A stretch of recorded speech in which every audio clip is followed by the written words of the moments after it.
কাতো ভক্ত জীবন ভক্ত নিমন্তে তোর শঙ্খ চক্র চিহ্ন तब शरणागत। आइए हम लोग चलते हैं कुरुक्षेत्र के मैदान। यहाँ दुर्योधन का जांग टूटा हुआ है। अश्वत्थामा को सेनापति बना देता है। अश्वत्थामा मूर्ख है, नंगी तलवार लेके रात्रि के समय में पांडवों के शिविर में घुस जाता है। पांडवों के 5 पुत्र सोए रहते हैं, उनका मुंडी काट के ले आता है। इधर सुबह होने पर हाहाकार मच जाता है। द्रौपदी छाती पीट के रोने लगती है, सब जुट जाते हैं। तभी नज़र आता है दूर अश्वत्थामा भाग रहा होता है।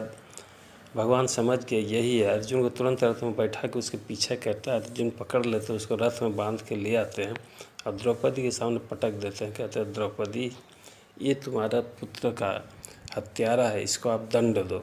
द्रौपदी देखती है, अरे ये तो अश्वत्थामा मेरे गुरुदेव का पुत्र है। वो तुरंत कहती है, हे अर्जुन, हे कृष्ण, ये ब्राह्मण है, ये वध करने लायक नहीं है, इसीलिए इसको आप बंधन से मुक्त कर दो।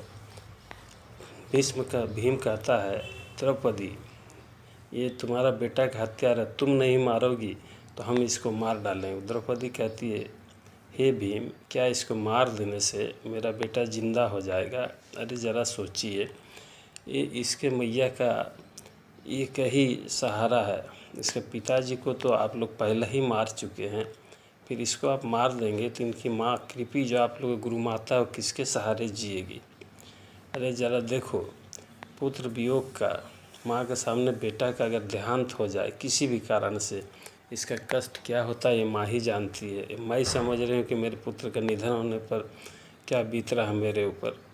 ये सर्वथा त्याज्य जोग है, इसको मारिए मत।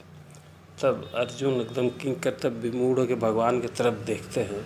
भगवान तो भगवान है, इशारा करते हैं और कहते हैं, हे अर्जुन, ये ब्राह्मण है, इसलिए इसका वध होना भी चाहिए और नहीं भी होना चाहिए।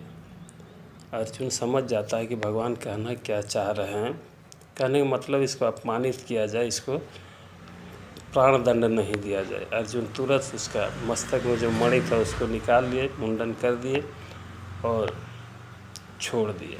अब अश्वत्थामा भागता है और पछताता तो है नहीं, ये दुष्ट है। तुरंत ब्रह्मास्त्र निकालता है और उत्तरा के गर्भ की तरफ छोड़ देता है। जरा विचार कीजिए, भगवान का वाणी तो एकदम ही सही है, लेकिन इस तरह का ब्राह्मण